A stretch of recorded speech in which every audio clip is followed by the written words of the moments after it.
Good morning, students. Welcome to the another session of Information and Technology. In the last class, we have started database because of some unavoidable circumstances. We have given an introduction about the database, and we told you that in the next class we will continue in the spreadsheet that we have already started few class back. So, in the last class of spreadsheet, we have discussed about three option of what if analysis. They are solver, they are scenario and goal seek. ये तीनों option के बारे में हम लोग last video में देख चुके हैं कि किस तरीके से गोल सिक का यूज करते हैं, किस तरीके से सिनारियो यूज करते हैं एंड सॉल्वर ऑप्शन का यूज करते हैं। The very next topic that we have that is link data in spreadsheet. It simply means if I have a worksheet, or sorry, I have a workbook, and in that workbook by default we have three worksheet, sheet 1, sheet 2 and sheet 3. If I want, I can go for a fourth worksheet, 5 worksheet as per the requirement. अगर मैं चाहता हूँ कि मैं sheet 1 का data, sheet 2 का data sheet 3 में use करूँ, तो वो मैं कर सकता हूँ by using which option? Cell referencing. तो आज के इस टॉपिक में हम लोग देखेंगे किस तरीके से सेल रेफरेंसिंग का यूज करते हैं हम लोग वर्कशीट को लिंक करने के लिए और वर्कबुक को लिंक करने के लिए।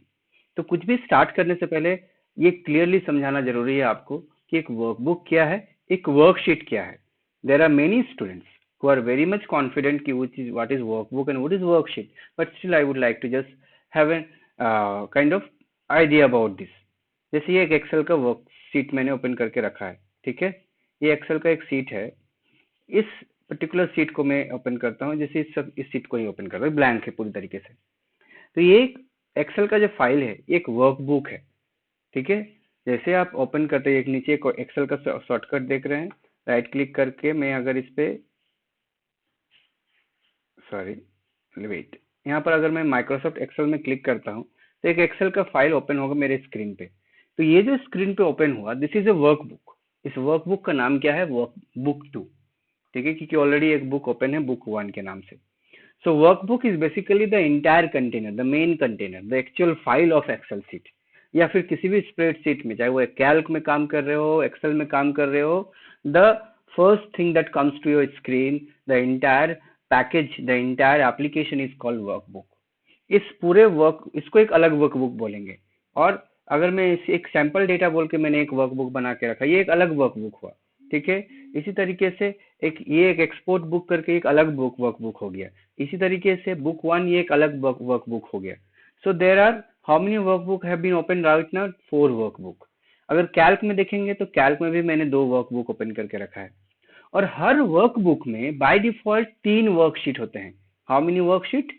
3 worksheets are there. You can see over here sheet 1, sheet 2 and sheet 3. If you want you can add many, if you don't want you can delete if required. तो इस तरीके से वर्कबुक और worksheet समझते हैं हम लोग, ठीक है। एक वर्कबुक पूरा का पूरा फाइल हो गया, और उसमें जो ग्रिड स्ट्रक्चर दिख रहा है वो एक वर्कशीट हो गया। इसमें क्लिक करेंगे तो एक अलग वर्कशीट हो गया, इसमें क्लिक करेंगे तो एक अलग वर्कशीट हो गया। इसको बहुत ही सिंपल तरीके से समझने की कोशिश करें तो number of the individual pages are worksheet and the collection of pages is a workbook, that is called workbook, ठीक है। सिंगल पेजेस को हम लोग वर्कशीट की तरह कंसीडर करेंगे और कलेक्शन ऑफ पेजेस को हम लोग एक वर्कबुक की तरह कंसीडर करेंगे। I thought this was important necessary to in the very beginning to make you understand the difference between workbook and worksheet. एक वर्कबुक में ही वर्कशीट हो सकता है, मल्टीपल वर्कशीट हो सकता है, ठीक है। और जब हम दूसरे वर्कबुक की बात कर रहे हैं तो उसमें अलग वर्कशीट होंगे। तो इनके बीच में कनेक्टिविटी हो सकती है कि नहीं, इनके बीच में रिलेशनशिप हो सकती है कि नहीं। जैसे सीट 1 सीट 2 वर्कशीट के बीच में रिलेशनशिप हो सकता है कि नहीं, वर्कबुक के बीच में हो सकता है कि नहीं, ये आज के सेशन में देखेंगे। So let's start. In the very beginning we have, if you notice over here, the example setting up multiple worksheet, ठीक है। एक मल्टीपल वर्कशीट के बीच में कनेक्शन कैसे करना चाहिए। तो यहाँ पर 3 वर्कशीट आपको दिख रहा है, सीट 1 सीट 2 सीट 3। तीनों वर्कशीट के बाद में एक वर्कशीट इंसर्ट किया गया है, ठीक है। उसका नाम फोर्थ वर्कशीट रखा गया है, पर्पसली रखा गया है, रीनेम किया गया है हर वर्कशीट को। उसके बाद उनमें सेल रेफरेंसिंग के थ्रू उनमें कनेक्टिविटी की गई है। तो लेट्स ओपन कैल्क। देखिए ये एक वर्कबुक मैंने ओपन करके रखा है, जिसमें आप अगर नीचे देख पा रहे हैं जहाँ पर शीट टैब होता है लेफ्ट नीचे बॉटम लेफ्ट बॉटम पे, जहाँ मेरा पॉइंटर आपको दिख रहा होगा, यहाँ पर आपको 4 वर्कशीट दिख रहा है। इनको मैंने रीनेम किया है जैन, फैब, मार्च एंड एक ओवरऑल। ये 3 महीने का एक ही तरह का फिगर है, एक ही तरह का आइटम है, जिनका अलग अलग यूनिट क्वांटिटी में सेल ये सेल्स का अमाउंट है। ये बुक का ही मैंने एग्जांपल आपको यहाँ पर मैं दिखा रहा हूँ, ठीक है। एक फैब महीने का मैंने रिकॉर्ड रखा है, एक मार्च का रखा है। आप देख सकते हैं इसका वैल्यू अलग है, इसका वैल्यू अलग है, इसका वैल्यू अलग है। तो इस तरीके से हम लोग 3 महीने का मैंने रिकॉर्ड रखा है, और तीनों महीने का रिकॉर्ड को मैं ओवरऑल यूज करना चाहता हूँ, ऐड करना चाहता हूँ एक अलग शीट में। तो उसको हम लोग कैसे सेल रेफरेंसिंग की तरह वर्कशीट को कनेक्ट करेंगे एक दूसरे के साथ। तो उसके लिए आप क्या करेंगे, देखिए मैंने पहले से इसको बना कर रखा है, बस ये वैल्यू ब्लैंक है। यहाँ पर आपको करना क्या है, तीनों का सम करना है, तीनों का टोटल चाहिए, तो इज इक्वल टू आप सम लिखिए, ब्रैकेट स्टार्ट कीजिए, ठीक है। अब एक चीज अगर नोटिस करेंगे, इसको मैं विजिट करता हूँ, तो मैंने पूरे तीनों वर्कशीट में आइडेंटिकल पोजीशन पे सारी चीजों को लिखा रखा है एक ही जगह पर। जैसे यहाँ पर ये पेन अगर A2 में है, तो फैब में भी पेन A2 में है, मार्च में भी पेन A2 में ही है, ठीक है। सेल एड्रेस मैंने कोई मैनिपुलेशन नहीं किया, cell address same to same होना चाहिए। यहाँ पर 500 जो वैल्यू है पेन का सेल अमाउंट, सॉरी क्वांटिटी जो है वो 500 है जैन का, ये है B2 में, ठीक है, सेल B2 में। फैब में भी ये B2 में है, मार्च में भी B2 में है, ठीक है। तो मैं ओवरऑल में क्या करूंगा, इज इक्वल टू सम लिखने के बाद ब्रैकेट स्टार्ट करते हैं, और उसमें हम लोग टाइप करेंगे जैन डॉट B2, ठीक है। जैन डॉट B2, जैन क्या है, एक वर्कशीट का नाम है, ठीक है, जो मैंने पहला वर्कशीट है, उसमें मैं B2 सेल को मैं रेफरेंस कर रहा हूँ, उसको कॉल कर रहा हूँ। फिर मैं यूज करूंगा कॉलोन फैब डॉट B2, फिर कॉलोन B2 स्मॉल कैपिटल, यहाँ से उससे कोई दिक्कत नहीं है, मार्च डॉट B2। इसको बंद करूंगा, इंटर प्रेस करूंगा। जैसे ही मैंने बंद किया, देखिए ये क्या किया, जैन का वैल्यू आप देख लीजिए 500, फैब का वैल्यू देख लीजिए 650, 1150, और इधर हो गया मार्च का 800। तो 1150 plus 800 is 1950। So you can see, इसका फॉर्मूला आप देख सकते हैं, is equal to sum Jan dot B2, वो क्या कर रहा है, वर्कशीट जैन के B2 को सेल को कॉल कर रहा है, फैब के भी B2 को कॉल कर रहा है, मार्च के भी B2 को कॉल कर रहा है। अगर आपका सेल का पोजीशन अलग अलग है, तो आपको उसी सेल पोजीशन को कॉल करना होगा। मैंने पर्पसली उसको रखा है ताकि किसी तरह की मिस्टेक्स ना हो। अगर वो C2 में होता, तो मैं फैब का अगर C2 में होता, तो मैं फैब डॉट C2 लिखता। तो आप जिस भी पर्टिकुलर वैल्यू को इस तरह से ऐड करना चाहते हैं, आप आराम से सेल रेफरेंसिंग के थ्रू ऐड कर सकते हैं। दिस इज यूजिंग फॉर्मूला, ये फॉर्मूला के थ्रू ऐड किया करना होगा। अगर हम चाहे इसको ड्रैग करेंगे, ये ऐड कर लेगा, ये ऑटोमेटिकली बाकी सारे को ऐड कर लेगा, ठीक है। इस तरह से जो ऑटोफिल का फीचर हम लोग यूज करते हैं। लेकिन अगर हम इसको चाहते हैं सेकंड मेथड से करना, कहने का मतलब है कि माउस के थ्रू, आपके बुक में 2 मेथड है, एक है यूजिंग फॉर्मूला, यूजिंग माउस। तो यूजिंग माउस में करने के लिए क्या करते हैं, इज इक्वल टू सम, ठीक है। आप ब्रैकेट स्टार्ट करेंगे, फिर जैन में जाएंगे, ठीक है। जैन में जाकर आप, मुझे पेंसिल को ऐड करना है, इसको क्लिक करेंगे, उसके बाद आप सेमीकोलन देंगे, फिर फैब में जाएंगे, फिर 450 को क्लिक करेंगे, फिर सेमीकोलन देंगे, फिर मार्च में जाएंगे, फिर 650 को क्लिक करेंगे। अगर आप ध्यान दे रहे होंगे ऊपर में फॉर्मूला बार में, अब वो छोटा सा दिख रहा होगा आपको स्क्रीन पे, ठीक है। अब इतना करने के बाद आप ओवरऑल में जाएंगे, और यहाँ पर देखिए आपका फॉर्मूला अपने आप वो आ गया। माउस अपने टाइप नहीं किया, आपका माउस से आपने सिर्फ क्लिक किया करेक्ट सेल को, करेक्ट सीट को क्लिक किया, और सीट क्लिक करने के बाद करेक्ट सेल को सिलेक्ट किया। मेरे कहने का मतलब है, मैंने माउस से किया क्या, इज इक्वल टू सम मैंने टाइप किया, ब्रैकेट के बाद मैंने करेक्ट सीट को सिलेक्ट करने के बाद, उस सीट को ओपन करने के बाद जो मुझे रिक्वायर्ड वैल्यू ऐड करना है, उस सेल को मैंने क्लिक किया। तो जैन का B3 को ऐड करना है, फैब का B3 को ऐड करना है, मार्च का B3 को ऐड करना है। इंटर, इसको क्लोज करेंगे, इंटर प्रेस करेंगे। तो इस तरीके से आप 2 तरीके का मेथड का यूज कर सकते हैं, जिसमें आप अलग अलग सेल के अलग अलग वर्कशीट के वैल्यूज को आप लिंक कर सकते हैं, ठीक है। अगर मैं यहाँ पर इसका वैल्यू चेंज करके इसको कर देता हूँ 600, ठीक है, तो यहाँ पर 1950 आपका क्या हो गया, 2050। तो ऑटोमेटिक अपडेट भी हो जाएगा वैल्यू।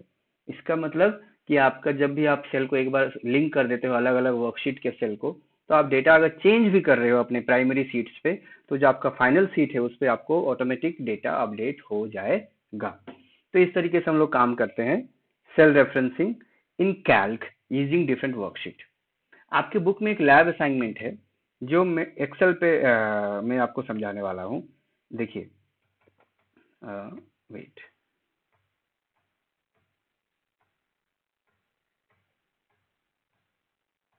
स्क्रीनशॉट्स काफ़ी ज़्यादा स्टेप बाय स्टेप दिए गए हैं, इसलिए आपको इस तरीके से वो आपको जो भी नंबर ऑफ पेजेस काफ़ी ज़्यादा लग रहे हैं कि इतना सारा पेजेस हम लोग पार कर गए और पढ़े क्या, बस इतना सही।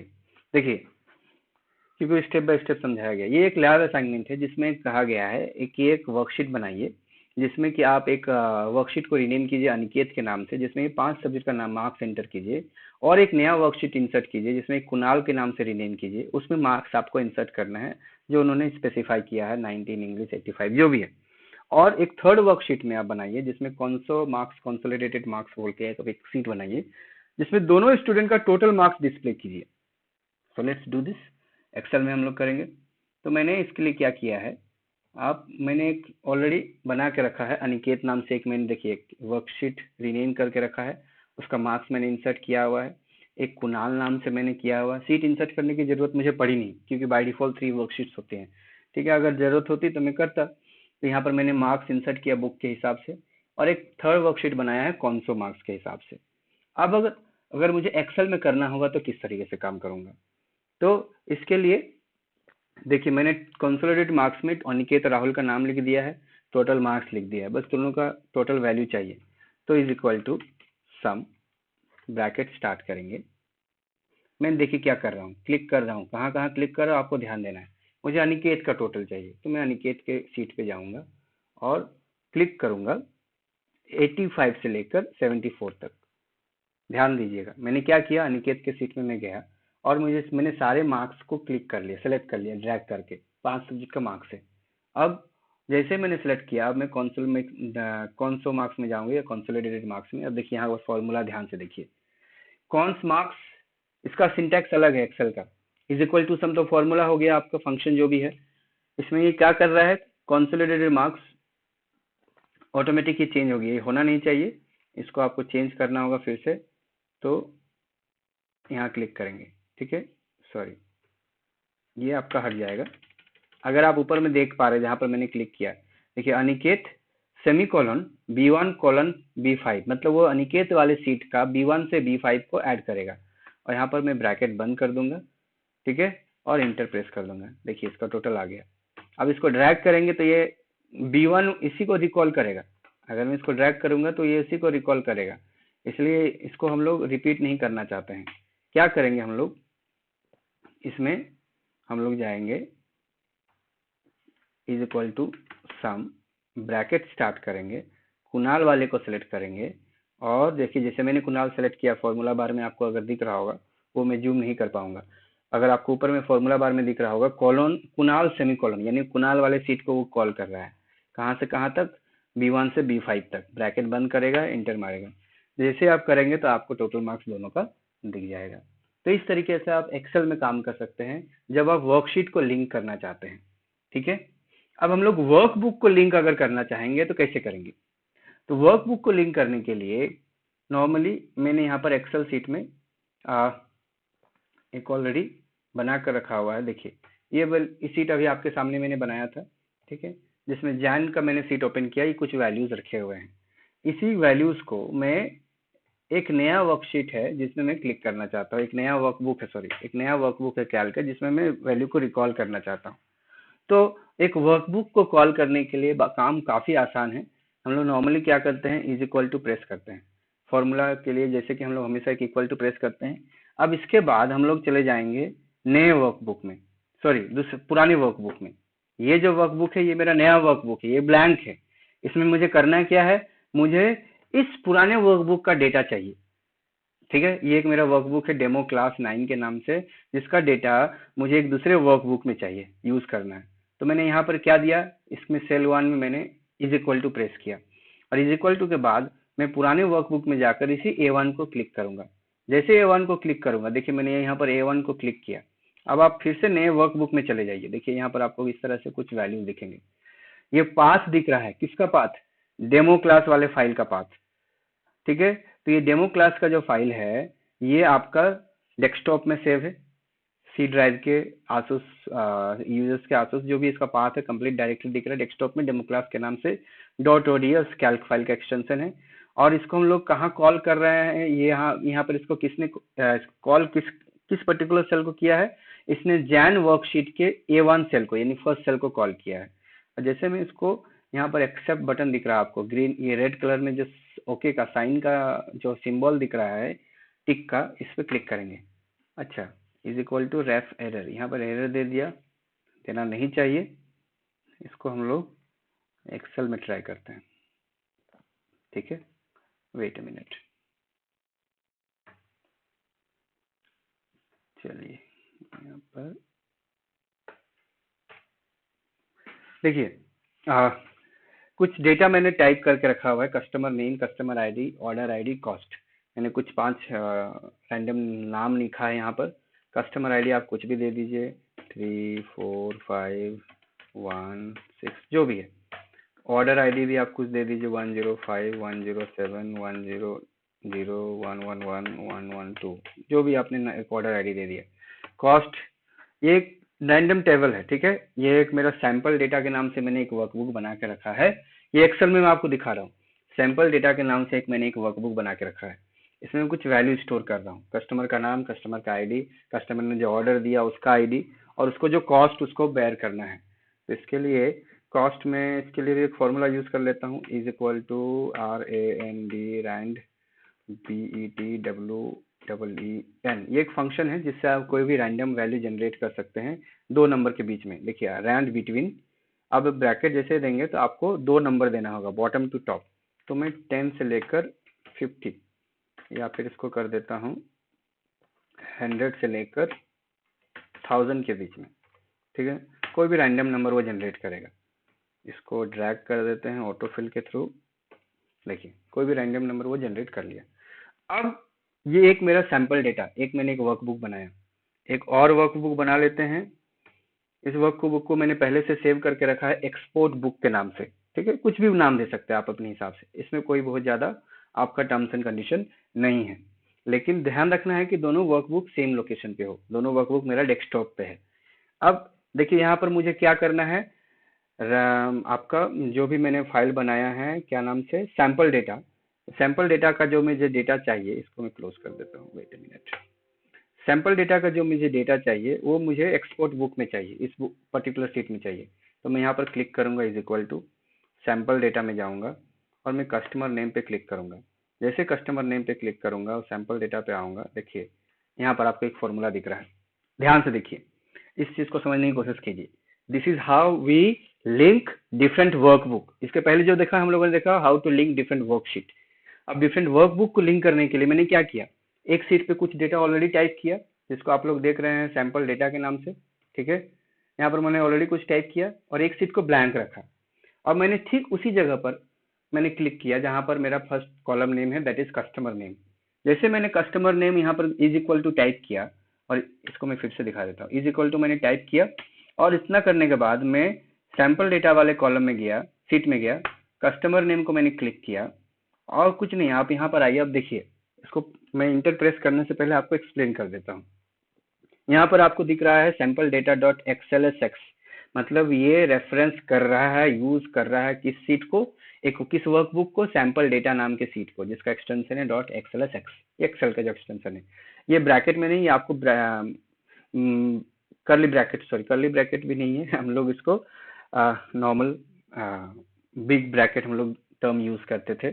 तो इस ब्रैकेट के अंदर हम लोगों ने इसको ऑटोमेटिक ये स्पेसिफाई हो जाएगा उस पर्टिकुलर में आप किस सीट में यूज कर रहे हैं, सीट 1 में। देखिए अभी सीट 1 नीचे आपको दिख रहा है और आप किस सेल को रिकॉल कर रहे हैं, A1 सेल को रिकॉल कर रहे हैं। जैसे इंटर प्रेस करेंगे क्या आया, कस्टमर नेम। मैंने टाइप किया कस्टमर नेम, बिल्कुल भी नहीं, मैंने बस वहां पर क्लिक किया, इज इक्वल टू प्रेस करके वहां पर क्लिक किया, यहाँ आ गया कस्टमर नेम। अब अगर मैं यहाँ पर इसको ड्रैग करूंगा तो क्या आता है, कस्टमर नेम।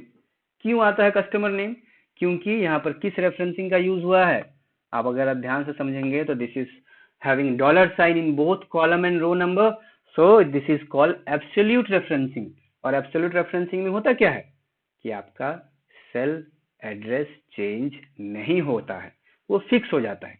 तो इसके लिए इसका डॉलर हटाते हैं,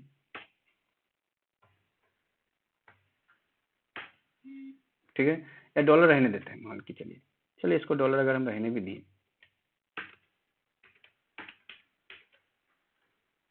और इसको अगर हम A2 कर दिए, 1 की जगह 2 कर दिए, देखिए रणदीप आ गया। लेकिन इसका क्या करना है, ये तो अभी भी कस्टमर नेम है, अगर इसको मैं ड्रैग करूंगा तो ये रणदीप करके रिपीट करेगा। तो उस केस में क्या करना है कि आप इसको क्लिक कीजिए और यहाँ से डॉलर हटा दीजिए।